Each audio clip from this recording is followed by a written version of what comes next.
This is your WW3 News. I'm going to start a whole series of videos, probably explain why, and the history behind these events. Why we live in the events of today. Because it's all coinciding in the same way, connecting the dots. Every antique empire had a military force to have control over the populations they conquer, and establish law and order. Obviously, they had established through violence and wars to basically have control over these people or populations. And obviously, more vast the empire is, more harder is control. Therefore, you need garrisons or fortresses of the army around. And obviously, telecommunications were slower.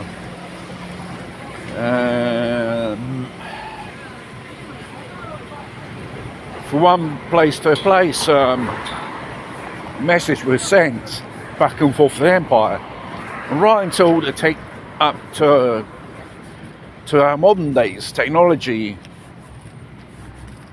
has revolutionised, has made the distances more shorter and more briefer in travelling time for one part of the world.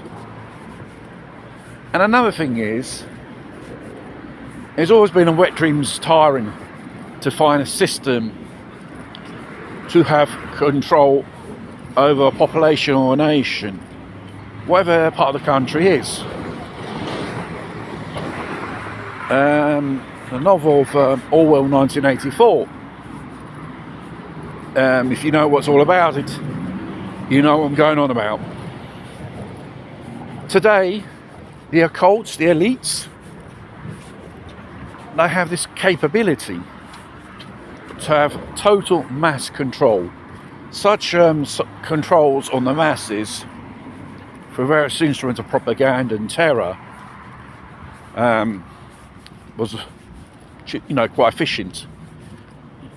The Soviet Union and even our so-called democracies are becoming tyrant as well, because they know with this technology at their disposal, they can control us.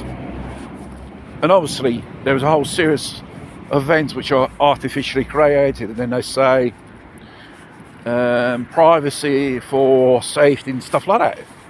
It's just a bit like it came out, the book of George Orwell, basically.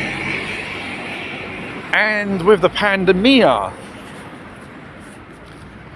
social distances, vaccine passports, green pass here in Italy, basically it was a scientific experiment. How there's populations, if you impose a thing on them, how they will behave, whether they kick back or whether they comply. And obviously such things have to be proposed. Instruments of control, digital ID, say it's a good thing, and therefore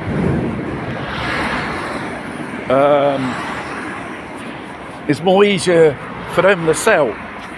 But they have to sell it to us because it as a technological marvel, how convenient it is, and so on. Any type of short-term, smart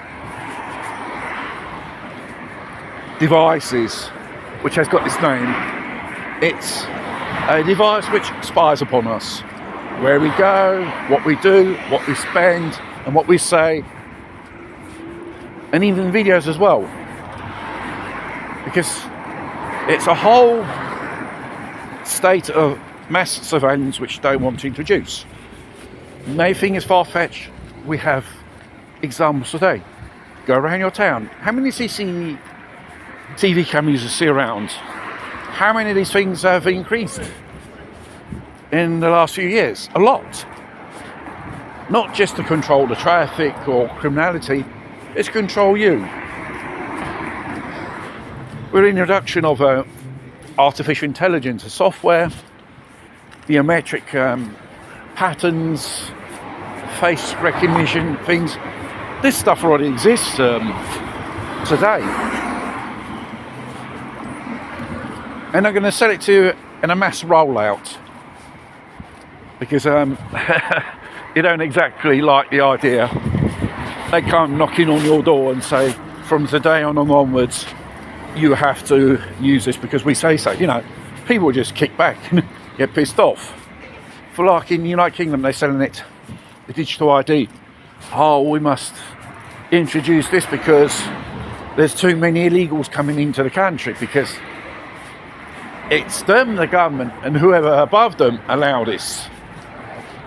And like this, you know, everyone, join on the bandwagon. It's not so as populations around the world. You know, in Britain it's kicking back. But mind you, when you have a strange government with a type of political narrative, liberalism, Marxism, socialism, which is an upside down society, it's an introduction for something a lot more worse, a more dystopian society. And by these 15-minute mile cities like this, your home will be your prison, digital prison. They can't keep you in huge prisons. Build a city, smart cities, you know. That's what it's all about, this technology. And then using it against us.